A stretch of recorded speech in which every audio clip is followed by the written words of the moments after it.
Evening, folks. My name's Jocko Duggan. I'm Boston's only limo driving poet comedian.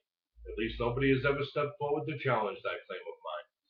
It's a crown that I wear proudly, but never outside the house, because when you wear a crown in public, somebody's always trying to take it from you, aren't they?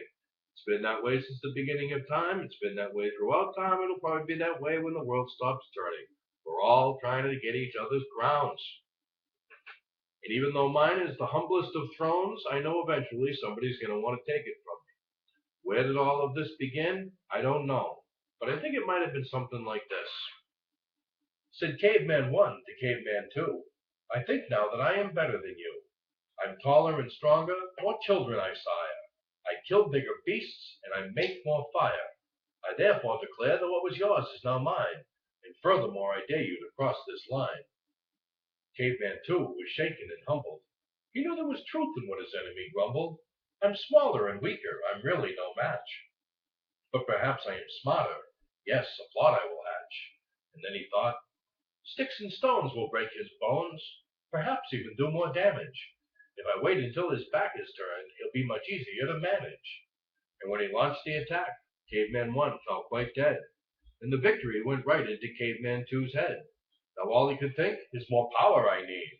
So he gathered the people and boldly decreed, there is a new word for me, and that word is king.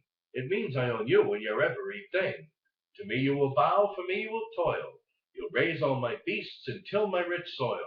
The stronger of you will now be my gods. They will keep all the rest of you out of my yards.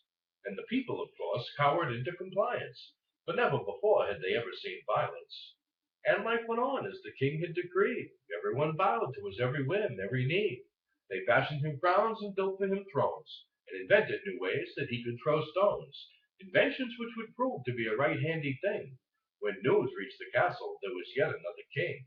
He lived over the mountains and close to the shore, and as much as King 1 had, King 2 had much more.